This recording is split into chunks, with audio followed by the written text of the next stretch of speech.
और बात करते करते अचानक ही उसका सिग्नल जा जाता है, इसीलिए उसका फोन डिस्कनेक्ट हो जाता है। और तभी मौली सामने से देखती है कि एक आदमी उन्हीं की तरफ चला आ रहा है। और जब ये ध्यान से देखते हैं तो इन्हें पता चलता है कि ये कोई इन्फेक्टेड इंसान है, यानी कि ये ज़ॉम्बी है जो इन्हें मारने के लिए इनकी तरफ लगातार बढ़ रहा होता है। इसीलिए निक अपनी गाड़ी से गन निकालता है। उसी वक्त उसका मोबाइल भी नीचे गिर जाता है और अब वो ज़ॉम्बी के ऊपर गोलियां चलाता है, जिस वजह से ज़ॉम्बी नीचे जमीन पर गिर जाता है। ये दोनों बहुत खुश होते हैं कि इन्होंने ज़ॉम्बी को मार दिया, लेकिन अब भी वो जिंदा होता है। निक एक और गोली चलाता है, लेकिन ज़ॉम्बी को कुछ नहीं होता और अब निक की गन में गोलियां भी खत्म हो चुकी है। इसीलिए मजबूरी में इन दोनों को एक बार फिर से कार में वापस बैठना पड़ता है, जिसके बाद ये ज़ॉम्बी का यहाँ से जाने का इंतजार करते हैं। लेकिन ज़ॉम्बी इन्हीं की गाड़ी के चारों तरफ है, क्योंकि वो इन्हें मारना चाहता है। यहाँ रात हो जाती है, लेकिन ज़ॉम्बी अब भी इन्हें इनकी साइड विंडो से देख रहा होता है। दरअसल निक से सबसे बड़ी गलती ये हुई होती है कि उसका मोबाइल गाड़ी के बाहर गिरा हुआ है, जो वो अंदर नहीं लाया था, और अब इन्हें मोबाइल को हासिल करना होगा। ये गाड़ी की लाइट जलाते हैं और देखते हैं कि ज़ॉम्बी आसपास नहीं है। इसीलिए मौली चुपके से कार से उतरती है और जल्दी वो मोबाइल तक पहुंच जाती है।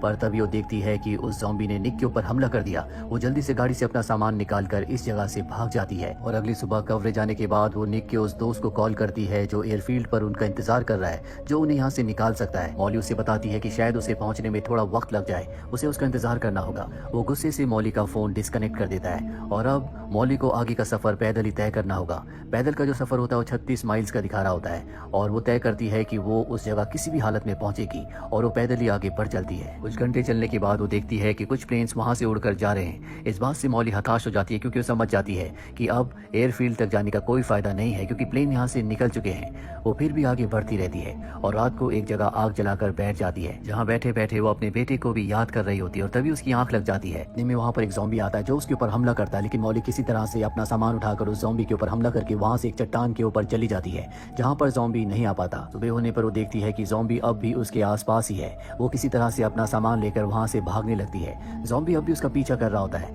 लेकिन ज़ॉम्बी बहुत स्लो होता है, इसीलिए वो उस तक इतनी आसानी से नहीं पहुँच सकता। हालांकि मौली उसकी तरफ पत्थर फेंक कर उसे यहाँ से जाने के लिए भी कहती है, लेकिन वो बिना जवाब दिए लगातार उसकी तरफ बढ़ता चला जाता है। और अब एक बार फिर से रात हो जाती है। मौली एक चट्टान के ऊपर जाकर रात बिताती है। मौली को पता है कि ज़ॉम्बी स्लो होते हैं, वो चट्टान के ऊपर नहीं चढ़ पाते, इसीलिए वहाँ पे सुरक्षित है। सुबह जब वो उठती है तो एक बार फिर से उसे निक के दोस्त का कॉल आता है। वो कहता है कि तुम्हारे पास कल सुबह तक का वक्त है। कल सुबह अगर तुम एयरफील्ड तक नहीं पहुंची तो हम यहाँ से निकल जाएंगे।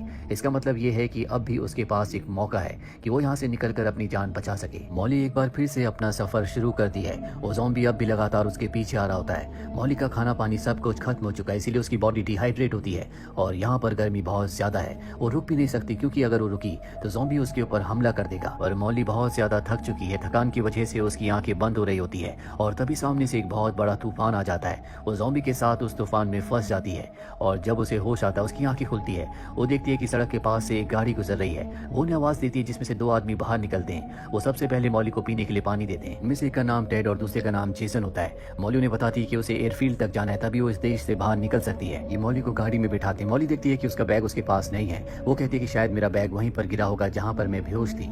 ये दोनों के दोनों उसका बैग लेने के लिए जाते हैं। मौली गाड़ी में देखती है कि एक पिता और बेटे की फोटो है और फोटो में बेटे ने जो कैप पहनी होती है इस वक्त वो जेसन ने पहनी होती है और पीछे कुछ खून के निशान भी होते हैं। मौली समझ जाती है कि ये दोनों के दोनों खूनी हैं और अब ये दोनों गाड़ी में आने के बाद मौली से कहते हैं कि हमें भी एयरफील्ड जाना है, तुम हमें वहाँ का पता बता दो कि एयरफील्ड कहाँ पर है। मौली को मजबूरी में उन्हें एयरफील्ड का पता बताना पड़ता है, जिसके बाद ये मौली को मारने की कोशिश करते हैं। मौली जोर जोर से चिल्लाना शुरू कर देती है और तभी हम रेत को हिलते हुए देखते हैं, जिसके अंदर से वही ज़ॉम्बी निकलता है जो कई दिनों से मौली का पीछा कर रहा है। और अब वो उस जगह पर आता है जहाँ पर मौली को दोनों लोग मार रहे होते हैं। वो जेसन के दोस्त की गर्दन पर काट लेता है और जेसन वहाँ से किसी तरह से गाड़ी लेकर भाग जाता है और गाड़ी से कुछ खाने पीने का सामान नीचे गिर जाता है। और अब मौली एक बार फिर से इस भीड़ में अकेली है। उसके पीछे अब भी वो ज़ॉम्बी आ रहा होता है। उसे समझ नहीं आता कि उसे उस ज़ॉम्बी के ऊपर विश्वास करना चाहिए या नहीं, क्योंकि उसने उसकी जान बचाई है। पर सच तो यह है कि वो एक ज़ॉम्बी भी है। मौली को यहाँ पर सामान खींचने में बहुत परेशानी हो रही होती है। दरअसल उसके पास एक एयरबोट भी होती है जो गाड़ी से गिरी थी और अब वो उस ज़ॉम्बी पर भरोसा करती है।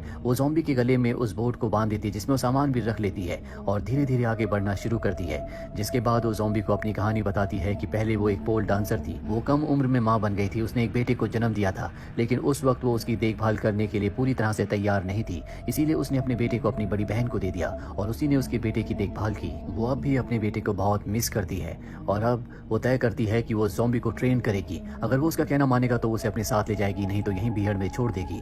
और जल्दी वो ज़ॉम्बी उसका कहना मानना शुरू कर देता है। ये दोनों के दोनों हाईवे तक पहुंच जाते हैं, जहां पर मौली अब गाड़ी का इंतजार कर रही है ताकि जल्द से जल्द वो एयरबेस तक पहुंच सके। और तभी कुछ मिनट मिलिट्री की गाड़ियां आती है, वो ज़ॉम्बी को छुपा देती है क्योंकि उसे पता है कि अगर सोल्जर्स ने ज़ॉम्बी को देख लिया तो वो उसे मार देंगे, और खुद वो गाड़ियों के आगे खड़ी हो जाती है, जिसके बाद सोल्जर्स उस पर गन तान देते हैं। मॉली कहती है कि मैं इन्फेक्टेड नहीं हूँ, मैं पूरी तरह से ठीक हूँ, और तभी वो ज़ॉम्बी बाहर निकल जाता है, जिसे देखकर सोल्जर उस पर गोली चलाने लगते हैं, लेकिन मॉली उन्हें मना करती है। फिर भी एक सोल्जर उसे गोली मार देता है, जिसके बाद उस ज़ॉम्बी को बहुत गुस्सा आ जाता है। मॉली उसे शांत करने की कोशिश करती है, लेकिन इसी बीच वो ज़ॉम्बी उसकी उंगली पर काट लेता है। इसका मतलब ये है कि वो जल्द ही इन्फेक्टेड हो जाएगी, पर इससे पहले कि इन्फेक्शन उसकी पूरी बॉडी में फैलता वो भी एक ज़ॉम्बी बन जाती। वो अपनी उस उंगली को काट देती है, और अब यहाँ से एक बार फिर से वो ज़ॉम्बी के साथ आगे बढ़ना शुरू कर देती है। ज़ॉम्बी अब बहुत ज़्यादा थक चुका है। तभी मॉली अपने सामने देखती है जहाँ पर उसे एयरबेस दिखता है, जहाँ से वो उस देश से बाहर निकल सकती है, जहाँ पर निक का दोस्त उसका इंतजार कर रहा है। ज़ॉम्बी इतना ज़्यादा थक चुका होता है कि वो वहीं सड़क पर लेट जाता है। मॉली को पता है कि वो बहुत ज़्यादा दर्द में है, उसे मुक्ति देनी होगी,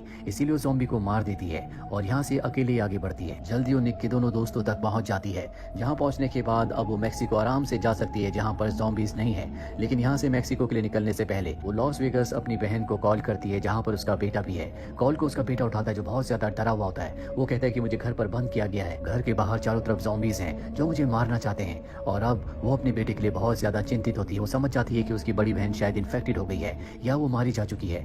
अब उसे पता है कि उसके बेटे को उसकी ज़रूरत है, इसीलिए वो मैक्सिको के प्लान को कैंसिल कर देती है। दोनों के दोनों यहाँ से निकल जाते हैं और वो किसी तरह से ज़ॉम्बी से लड़ते हुए गाड़ी तक पहुँच जाती है, और जल्दी गाड़ी से लॉस वेगस की उस जगह पहुँच जाती है जहाँ पर उसकी बड़ी बहन रहती है। और जब वो अपनी बड़ी बहन के घर के अंदर जाती है तो उसे पता चल जाता है कि उसकी बहन और उसका पति मारे जा चुके हैं। वो अपने बेटे के कमरे में जाती है और देखती है कि उसका बेटा अपने टेंट के अंदर छुपा हुआ है, बहुत ज़्यादा डरा हुआ होता है। वो अपने बेटे को लेकर नीचे आती है, जहाँ दरवाजे के बाहर बहुत सारे ज़ॉम्बीज़ हैं जो अंदर आने की कोशिश कर रहे हैं। वो अपने बेटे से कहती है कि तुम मेरे पीछे रहना। उसके हाथ में शॉवेल होता है और वो आगे बढ़ती है और ज़ॉम्बी के ऊपर हमला करती है, और यहीं पर ब्लैकआउट हो जाता है, जिसके बाद ये फिल्म, ये कहानी यहीं पर खत्म कर दी जाती है। आपको क्या लगता है कि जो ज़ॉम्बी मॉली के पीछे आ रहा था, जिसने उसकी मदद की थी, वो ऐसा क्यों कर रहा था? उसके दिल और दिमाग में क्या चल रहा था? जबकि हर एक ज़ॉम्बी या तो दूसरे इंसान को मारना चाहता है या उसे इन्फेक्टेड करना चाहता है। अगर आपके पास इसका जवाब है तो कमेंट बॉक्स में ज़रूर लिखें। उम्मीद करते हैं कि ये कहानी आपको पसंद आई होगी।